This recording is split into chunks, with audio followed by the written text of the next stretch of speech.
Hey everyone, आज की video में हम पढ़ेंगे ट्रांसलेशन। ट्रांसलेशन क्या होता है और इसके मैकेनिज्म क्या है। तो ट्रांसलेशन का मतलब होता है एमआरएनए से प्रोटीन का फॉर्मेशन।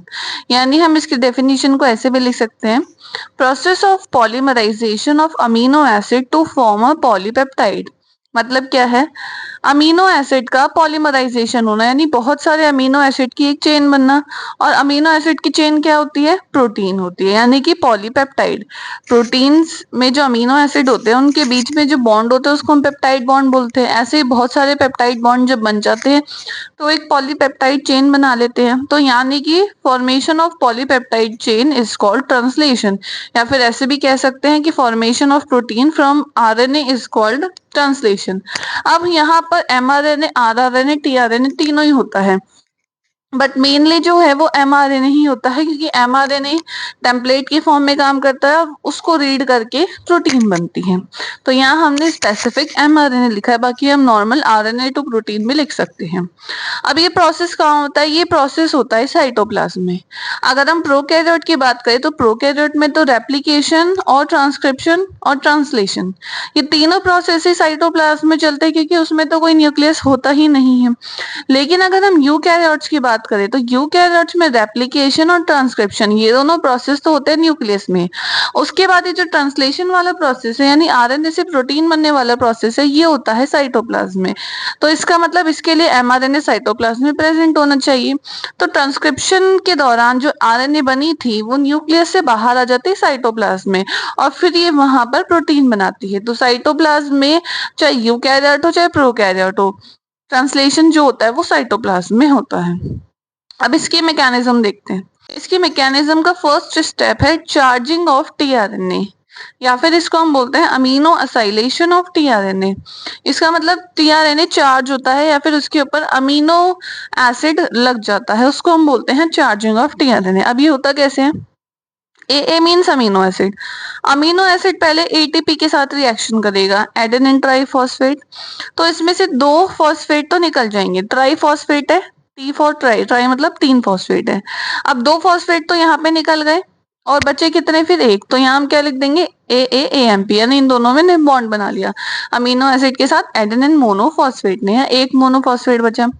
अब ये एडेनिन अमीनो एसिड AMP एक एंजाइम के साथ रिएक्शन करेगा और उस एंजाइम का नाम है अमीनो असाइल ट्रांसफरेज। इस एंजाइम के साथ रिएक्शन करेंगे तो यहाँ से AMP तो हट जाएगा और ये एंजाइम इससे ऐड हो जाएगा, यानी AAE ये कॉम्प्लेक्स बन गया और AMP हट गया। अभी अमीनो एसिड एंजाइम जो कॉम्प्लेक्स है ये टीआरएनए के साथ रिएक्शन करेगा। यहाँ पर ये जो टीआरएनए है वो अभी चार्ज नहीं है, यानी अनचार्ज टीआरएनए है। ये जब इसके साथ रिएक्शन करेगा तो अमीनो एसिड इस टीआरएनए के साथ बाउंड हो जाएगा और एंजाइम अलग निकल जाएगा। तो अब इसको हम बोल देंगे चार्ज टीआरएनए, यानी टीआरएनए अब चार्ज हो गया है, यानी इसके पास अब अमीनो एसिड आ चुका है, यानी अब ये अमीनो एसिड लेकर एमआरएनए के पास जाएगा और इससे फिर प्रोटीन की चेन बन जाएगी। तो इसको अमीनो असाइलेशन या फिर चार्जिंग कह सकते हैं। नेक्स्ट स्टेप आता है इनिशिएशन, यानी ये प्रोसेस स्टार्ट होना। तो अब स्टार्ट होने के लिए सबसे इंपॉर्टेंट है स्टार्टिंग कोडोन। एक स्टार्टिंग कोडोन होता है AUG, हमेशा AUG यानी कि मिथ्योनिन ही स्टार्टिंग कोडोन होगा। प्रोकैरियोट की बात करें तो मिथ्योनिन में फॉर्मिल ग्रुप और लग जाता है, तो FMET बोलते हैं हम जिसको, या फिर फॉर्मिल मिथ्योनिन बोलते हैं, लेकिन हम इसको सिंपल मिथ्योनिन भी बोल सकते हैं।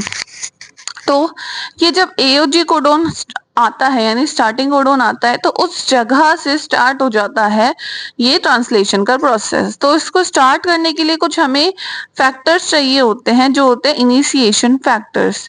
अब इनिशिएशन पर क्या होता है कि जो राइबोसोम है, इस प्रोसेस में राइबोसोम बहुत काम में आता है। तो हमें पता है राइबोसोम की दो यूनिट होती है, एक स्मॉल सब यूनिट और एक लार्ज सब यूनिट।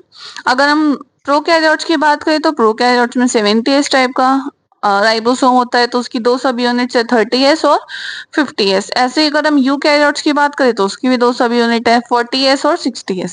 तो इनकी जो स्मॉल सब यूनिट है, यानी 80S में तो 40 हो गई और जो 70S है उसमें 30 हो गई। तो सबसे पहले स्मॉल सब यूनिट बाइंड हो जाती है mRNA के साथ और उसके बाद इनिशिएशन हो जाता है। मतलब वो कहाँ पे बाइंड होगी, जहाँ पे इनिशिएशन पॉइंट होगा, यानी AUG कोडोन होगा।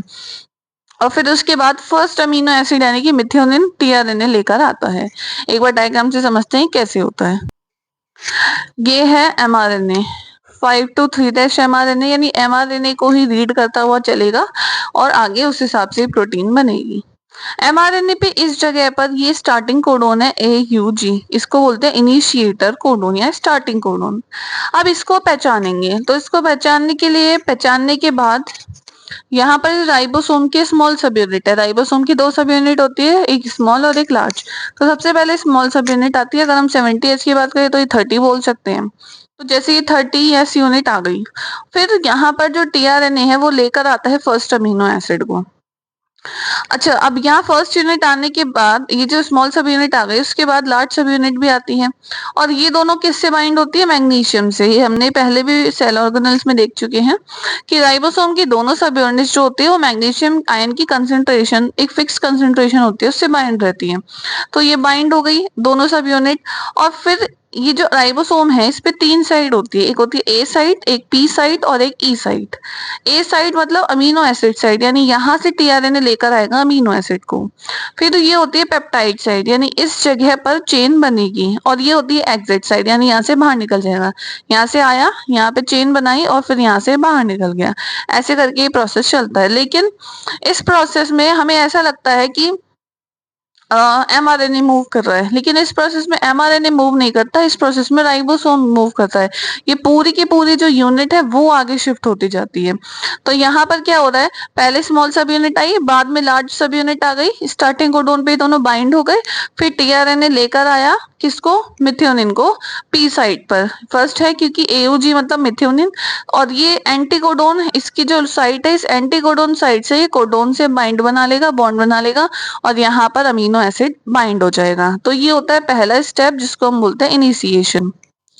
फिर नेक्स्ट स्टेप आता है इलोंगेशन। इलोंगेशन मतलब ये जो चेन अब बन रही है, स्टार्ट हुई थी, अब ये बड़ी होती चली जाएगी। तो अब ये काम टीआरएनए करेगा। जैसे जैसे यहाँ पे जो जो कोडोन है उस अकॉर्डिंग एंटी कोडोन के हिसाब से टीआरएनए आता जाएगा और अपने साथ लाता जाएगा अमीनो एसिड। तो आएगा कहाँ से? यहाँ से ए साइड पे आया, पी साइड पे उसने ऐड किया और फिर ये एग्जिट साइड से यहाँ से निकल जाएगा। अब यहाँ पर इस टाइम हमें 2 टीआरएनए दिख रहे हैं। अब ये यहाँ से लाया था, अब ये जो पी साइड पे बंधा है इसके पास ये पूरी पेप्टाइड चेन है जो आगे बढ़ती चली जा रही है। अब इस चेन में हम देखेंगे तो ये सबसे पुराना वाला है और ये सबसे नया वाला अमीनो एसिड है। यानी कि अगर क्वेश्चन अगर यहाँ से एमसीक्यूज आया था, ऐसे आ सकता है कि which of the following is the first amino acid इस चेन का। तो फर्स्ट अमीनो एसिड कौन सा है यहाँ पे? ग्लाइसिन। और न्यूएस्ट पूछे तो न्यूएस्ट होगा अब ये वेलिन। तो यानी कि यहाँ से इस तरीके के क्वेश्चन आते हैं कि सबसे पहले ये वाला बनता है, उसके बाद ये, उसके बाद ये, उसके बाद ये, फिर ऐसे ऐसे करके बनता चला जाता है। अब यहाँ पर क्या होता है, ये एमआरएनए शिफ्ट नहीं होता, यहाँ पे पूरा की पूरा ये राइबोसोम यूनिट शिफ्ट होती है। स्मॉल यूनिट, ये लार्ज सब यूनिट, ये दोनों इस टाइम बाउंड है, तो ये पूरी की पूरी उठ के आगे शिफ्ट होती जाती है। फिर आता है अमीनो एसिड, फिर आगे शिफ्ट होती जाती है। तो उससे क्या है, टीआरएनए आगे शिफ्ट होता जाता है और ये अब ये जो चेन है वो यहाँ शिफ्ट हो जाएगी और फिर अब ये यहाँ खिसक के आ जाएगा पी साइड पे और फिर ये एग्जिट हो जाएगा बाहर, फिर नया ए साइड से आ जाएगा। इस तरीके से पूरा प्रोसेस चलता रहता है। ए साइड पे आया, पी साइड पे चेन बनी, फिर ये राइबोसोम यूनिट आगे शिफ्ट हुई, उसके बाद ये यहाँ पे शिफ्ट हो गई है पूरी की पूरी चेन, फिर ये एग्जिट साइड से यहाँ से निकल जाएगा। तो ऐसे करके ये पूरा इलोंगेशन चलता रहेगा। और ये कब तक चलेगा? जब तक कि स्टॉप कोडोन नहीं आ जाता। जैसे स्टॉप कोडोन आ जाएगा ये प्रोसेस रुक जाएगा।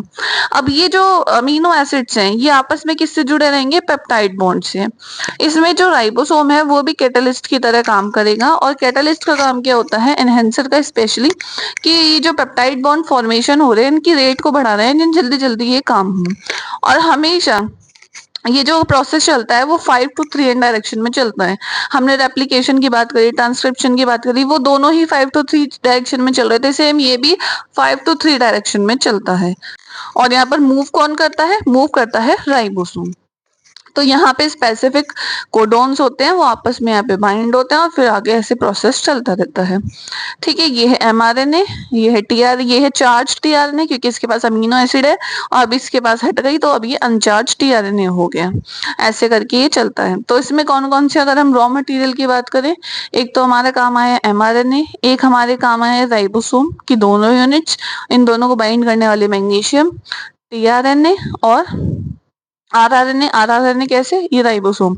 राइबोसोम किसका बना होता है, आरआरएनए का। तो हमारे पास तीनों आरएनए यहाँ पे काम में आ रहे हैं, एमआरएनए रीडिंग फ्रेम में, टीआरएनए ट्रांसफर करने में और आरआरएनए राइबोसोम की तरह। यानी कि अगर पूछे कि ट्रांसलेशन में कौन सा आरएनए काम आता है तो तीनों टाइप के आरएनए काम आते हैं। अब फिर क्या होता है, फिर टर्मिनेशन होगा। टर्मिनेशन मतलब ये प्रोसेस खत्म होना। तो टर्मिनेशन के लिए क्या होता है, कुछ रिलीजिंग फैक्टर्स आते हैं।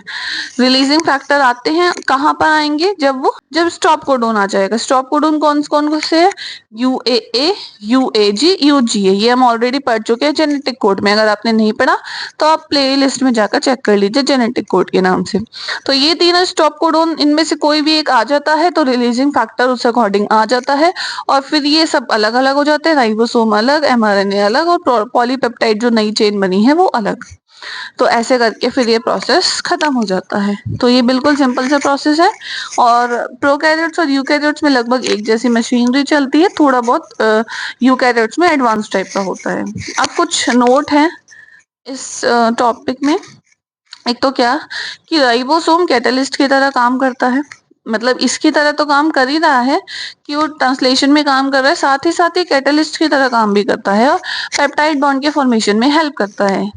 और ऐसे राइबोसोम या ऐसे आरआरएनए जो एंजाइम की तरह फंक्शन करते हैं उनको हम बोलते हैं राइबोजाइम। जैसे कि बैक्टीरिया में 23S आरआरएनए, ये 23S आरआरएनए जो है वो 50S की भी सब यूनिट है।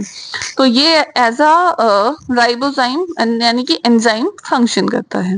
ये जो ट्रांसलेशनल यूनिट होती है यानी जो ट्रांसलेशन होता है एमआरएनए पे, उसका जो सीक्वेंस है, आरएनए का सीक्वेंस होता है। अब इस पर ये जो नॉर्मल रीड कर रहा है वो तो ट्रांसलेशनल यूनिट है, इसके अलावा इसके पास कुछ यूटीआर भी होते हैं यानी अनट्रांसलेटेड रीजन्स जिस पे ट्रांसलेशन नहीं होता। अब फिर ये होते क्यों है, इनका होना इसलिए जरूरी है क्योंकि ट्रांसलेशन प्रोसेस को इफेक्टिव बना देते हैं और भले इनका ट्रांसलेशन नहीं होता बट ये ट्रांसलेशन में कहीं ना कहीं इनडायरेक्टली हेल्प करते हैं। तो ये है पूरा ट्रांसलेशन का प्रोसेस। आई होप आपको समझ में आ गया होगा। अगर आपको कोई डाउट है तो आप कमेंट करके पूछ सकते हैं। For more videos like share subscribe. Thanks for watching.